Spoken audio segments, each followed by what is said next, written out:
आइए सुनते हैं आज की मेरी एक और नई कहानी। कहानी का नाम है बरसात का वो दिन। इस कहानी को पूरा जरूर सुने। तो कहानी शुरू करते हैं। राजेश अपनी दीदी के पास दीदी के ससुराल जाता है। दीदी के ससुराल में उसकी सास, एक देवर और उसकी नंद की लड़की गरिमा रहती है। गरिमा की उम्र लगभग 18 साल है। वह बहुत सुंदर और सुशील है। राजेश अपनी दीदी के घर पर रहकर पढ़ाई करने लगा। गरिमा और राजेश धीरे धीरे एक दूसरे के करीब आने लगे। वह दोनों ज्यादातर समय एक दूसरे के साथ बिताने लग। राजेश की दीदी की सास को उन दोनों पर शक हो गया। उसने राजेश को बुलाया और कहा, राजेश बेटा, यह तुम्हारी पढ़ाई करने की और करियर बनाने की उम्र है। अगर इस उम्र में बहक गए तो जिंदगी भर पछताना पड़ेगा। राजेश उनकी बात समझ जाता है। वह अपनी दीदी से कहता है, दीदी, मैं यहाँ रहकर नहीं, अपने घर पर रहकर ही पढ़ाई करूंगा। उसकी बहन उसे नहीं रोकती। वह अपने घर चला जाता है। गरिमा राजेश की याद में काफी दिनों तक रोती है। फिर गरिमा के घर वाले गरिमा की शादी करवा देते हैं। कुछ सालों बाद राजेश लखनऊ जाता है। गरिमा राजेश के ऑफिस जाती है। राजेश गरिमा को अपने ऑफिस में देख हैरान हो जाता है। राजेश गरिमा से कहता है, यहाँ कैसे? मेरी गरिमा कहती है, तुम सही हो, लखनऊ आए और बताया भी नहीं। राजेश कहता है, लेकिन तुम्हें कैसे पता चला कि मैं लखनऊ आया हूँ?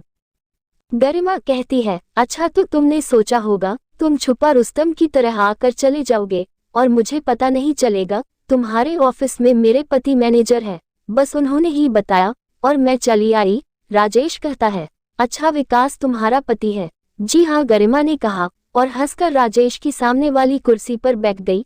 गरिमा राजेश से कहती है, आज शाम को तुम्हें मेरे घर डिनर पर आना पड़ेगा।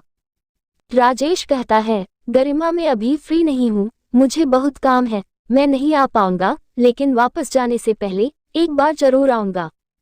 और वैसे भी अभी विकास भी शहर से बाहर गया है, तब तक वह भी वापस आ जाएगा। गरिमा कहती है, ठीक है। गरिमा राजेश की तरफ एक प्यारी सी मुस्कान करके चली जाती है। राजेश कुर्सी पर पीछे पीठ टिकाकर बैठ जाता है और गरिमा के साथ बिताए लम्हों को याद करने लगता। ना जाने कैसे और कब 6 साल बीत गए और राजेश की भी शादी हो चुकी थी। 2 दिन बाद गरिमा का राजेश को फोन आता है।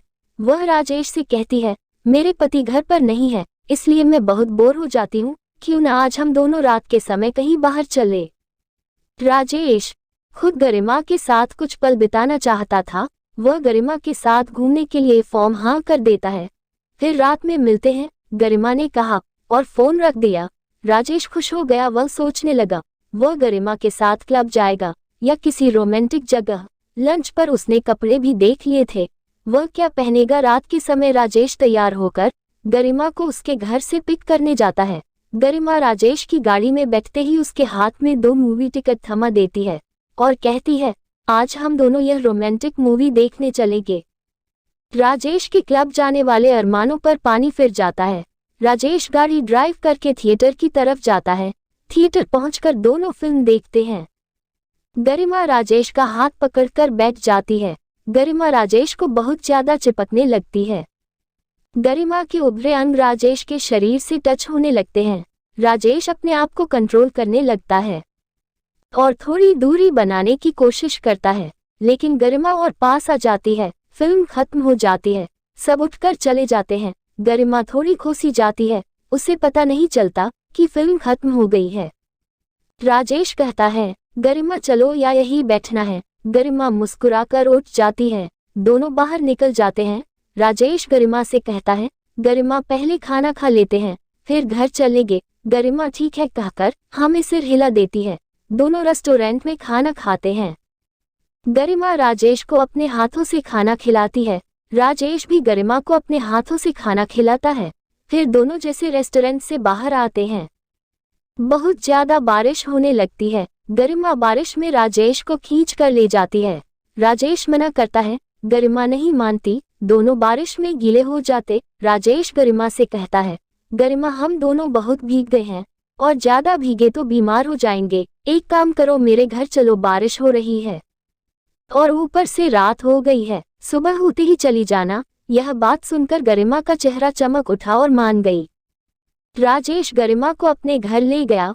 उसने गरिमा को टॉवल दिया और अपना एक लोवर और टी शर्ट भी दे दिया और बोला तुम्हें चेंज करके यही कपड़े पहनने पड़ेंगे क्योंकि यहाँ लेडीज वाले कपड़े नहीं है। गरिमा कहती है राजेश मैं बहुत खुशकिस्मत हूँ, मुझे तुम्हारे कपड़े पहनने के लिए मिल रहे हैं। राजेश अपना बेडरूम में नहीं सोता, वह अपने बेडरूम में गरिमा को भेज देता है और खुद जाकर हॉल में सोफे पर सो जाता है। राजेश बहुत ज्यादा थक जाता है, उसे सोफे पर पड़ते ही नींद आ जाती है। थोड़ी देर बाद राजेश को अपने ऊपर एक भारी वजन का एहसास होता है। राजेश आंखें खोलकर देखता है, उसके ऊपर गरिमा लेटी होती है। राजेश गरिमा को झटके से साइड हटाता है और खड़ा हो जाता है। गरिमा राजेश से कहती है क्या हुआ राजेश, अच्छा नहीं लगा? राजेश कहता है गरिमा मैंने तुम्हें अपनी दोस्त माना था, इसलिए यह सब किया, लेकिन तुम ऐसी हो मैंने बिल्कुल नहीं सोचा था। तुम अपने पति को धोखा दे सकती हो, लेकिन मैं तुम्हारी तरह नहीं हूँ, मैं अपनी पत्नी को धोखा नहीं दे सकता, मैं उससे बहुत प्यार करता हूँ। राजेश गरिमा को उल्टा सीधा बोलता है। गरिमा शर्मिंदा हो जाती है और जाकर राजेश के बेडरूम में सो जाती है।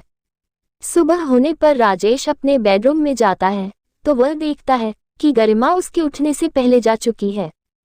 दोस्तों हमारी यह कहानी आपको कैसी लगी हमें जरूर बताएं। ऐसी ही कहानी सुनने के लिए हमारे चैनल को लाइक और सब्सक्राइब जरूर करें। धन्यवाद।